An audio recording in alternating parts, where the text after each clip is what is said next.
नमस्कार, मैं रानी Singh EBP India के स्पेशल बुलेटिन में आपका स्वागत है। कृषि आंदोलन को लेकर हरियाणा सीएम खट्टर ने 11 बार किया था फोन, लेकिन अमरिंदर ने नहीं उठाया, न ही किया कॉल बैक।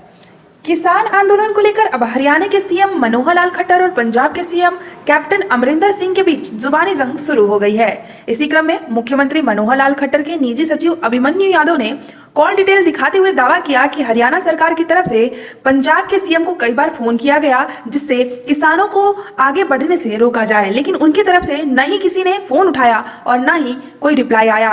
सीएम के निजी सचिव ने हरियाणा के सीएम ऑफिस का वो रिकॉर्ड जारी किया जिसमें दिख रहा है कि हरियाणा के मुख्यमंत्री मनोहर लाल खट्टर ने 23 और 24 नवंबर को कैप्टन अमरिंदर सिंह के सरकारी निवास और उनके फार्म हाउस पर फोन किया था। 23 नवंबर को 2 बार फोन किया गया जबकि 24 नवंबर को 9 बार।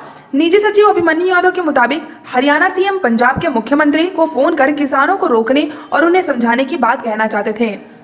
निजी सचिव ने कहा कि सीएम मनोहर लाल खट्टर पंजाब के सीएम कैप्टन अमरिंदर सिंह से ये बात करना चाहते थे कि पंजाब से हरियाणा होकर दिल्ली जाने वाले किसानों को वो रोकने और समझाने का प्रयास करें और अगर जरूरत हो तो हरियाणा के सीएम पंजाब के सीएम के साथ जाकर केंद्र सरकार तक किसानों की बात पहुंचाने और इस मसले का समाधान निकालने का प्रयास कर सकते हैं।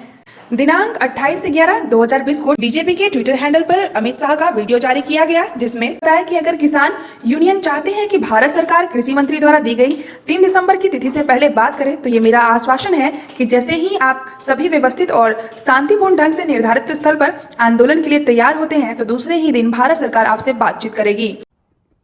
पंजाब की सीमा से लेकर दिल्ली हरियाणा बॉर्डर पर रोड पर अलग अलग किसान यूनियनों की अपील पर जो किसान भाई आज अपना आंदोलन कर रहे हैं वो सभी को मैं अपील करना चाहता हूं कि भारत सरकार आपसे चर्चा करने के लिए तैयार ही है।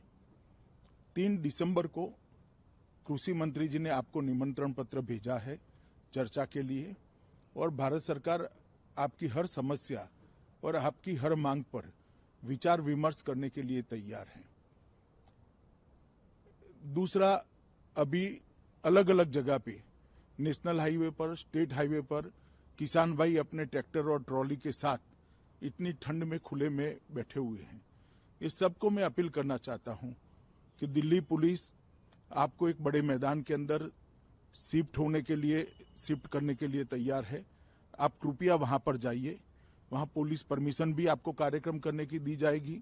आप वहां पर मंच भी लगा सकते हैं, वहां टॉयलेट्स आदि सुविधाएं भी बना दी गई है, वहां पर एम्बुलेंस की और स्वास्थ्य की सुविधाएं भी निरंतर रहेगी, पानी की सुविधा भी निरंतर रहेगी और सुरक्षा की व्यवस्था भी रहेगी।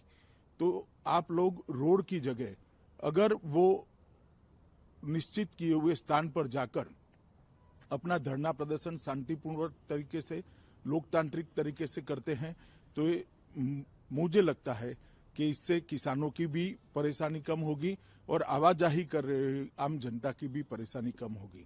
और अगर किसान यूनियन चाहते हैं कि भारत सरकार जल्द बात करे, 3 तारीख के पहले इनसे बात करे, तो मेरा आप सभी को ये आश्वासन है कि जैसे ही आप लोग इसमें शिफ्ट हो जाते हैं, एक स्ट्रक्चर्ड जगह पे अपने आंदोलन को शिफ्ट करते हैं और वहां पर आप अच्छी तरीके से सेट हो जाते हैं, दूसरे ही दिन भारत सरकार आपके साथ आपकी समस्या और मांगों के लिए बातचीत करने के लिए तैयार है। अतः किसान यूनियन के सभी नेताओं को मैं ये कहना चाहता हूं कि आप सारे किसान भाइयों को लेकर जो स्थान दिल्ली पुलिस ने तय किया है वहीं पर आ जाइए। पुलिस परमिशन के साथ शांतिपूर्वक तरीके से, लोकतांत्रिक तरीके से आपका आंदोलन चालू रखिए और शीघ्र भारत सरकार आपसे बातचीत करने के लिए तैयार है। बातचीत को भी आगे बढ़ाइए। इसमें किसानों की भी सुविधा ज्यादा रहेगी और रोड पर आने जाने वाले नागरिकों की भी सुविधा ज्यादा रहेगी। ये बात के लिए मैं किसान भाइयों को फिर से एक बार आश्वस्त करना चाहता हूं कि आपके शिफ्ट होते ही तुरंत ही हम आपसे बातचीत शुरू करेंगे, दूसरे ही दिन बातचीत शुरू करेंगे और आप शांतिपूर्ण तरीके से आपका आंदोलन भी जारी रख सकते हैं। धन्यवाद। किसान बिल के खिलाफ पूरे देश में इसी तरह की आग बढ़ रही है। उधर दिल्ली तक किसानों का विरोध पहुंच चुका है। इधर राज्य में भी कृषि बिल को लेकर घमासान बढ़ा। वैसे किसान बिल को लेकर राज्य के पूर्व खाद्य आपूर्ति मंत्री व वर्तमान विधायक सरयू राय ने देश के प्रधानमंत्री और केंद्र सरकार को इस मामले में खुलकर किसानों से बात करने की नसीहत दी है। कहा कि अगर किसान बिल किसानों के हित में है तो सबसे पहले प्रधानमंत्री जी को और केंद्र सरकार को चाहिए कि एक माहौल तैयार करे और लोगों से सीधा संवाद करे ताकि किसान इस बिल के बारे में समझ सके। वैसे सरयू राय ने यह भी कहा कि जब कृषि बिल को लेकर चारों तरफ हाय तौबा मच रही है तो कुछ दिनों के लिए इसे ठंडे बस्ते में डाल देना चाहिए।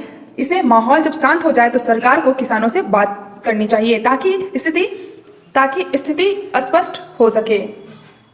मनाता है और बड़ी श्रद्धा है आज की पूर्णिमा के बारे में। भगवान विष्णु जब जागते हैं चातुर्मास के बाद निद्रा से, तो उसके बाद ये पहला उनका अभिनंदन का कार्यक्रम होता है।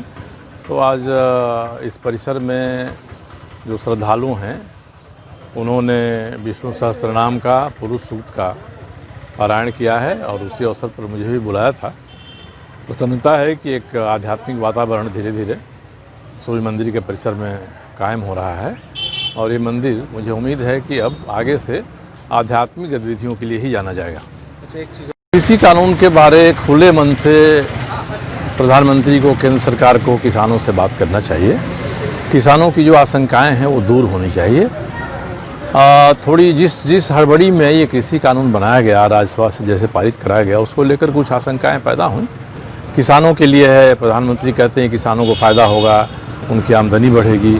अगर ऐसा है तो किसानों से साफ खुले मन से उनके सामने बात रखी जानी चाहिए। कुछ क्षेत्र के किसान अगर इससे उद्वेलित हैं तो उनकी जिज्ञासा भी शांत करना चाहिए। हमें लगता है कि इस देश के किसान ही हमारी अर्थव्यवस्था के रीढ़ हैं, इसलिए किसी भी सरकार को किसानों की मौलिक समस्याओं का समाधान करना चाहिए। प्रधानमंत्री जी मुझे लगता है कि सजग होंगे, इसको प्रतिष्ठा का प्रश्न नहीं बढ़ाना चाहिए। कोई कानून बना है, उसमें सुधार की ज़रूरत है तो खुले मन से किसानों के हित में सुधार करना चाहिए। अगर वो चाहते हैं कि उस दिन के लिए इसको स्थगित करिए, बातचीत का वातावरण बनेगा, तो वह काम भी करना चाहिए। भारत की सरकार को बड़े मन से देश के हित में, किसान के हित में अपनी भूमिका निभानी चाहिए ताकि किसान संतुष्ट हो सकें।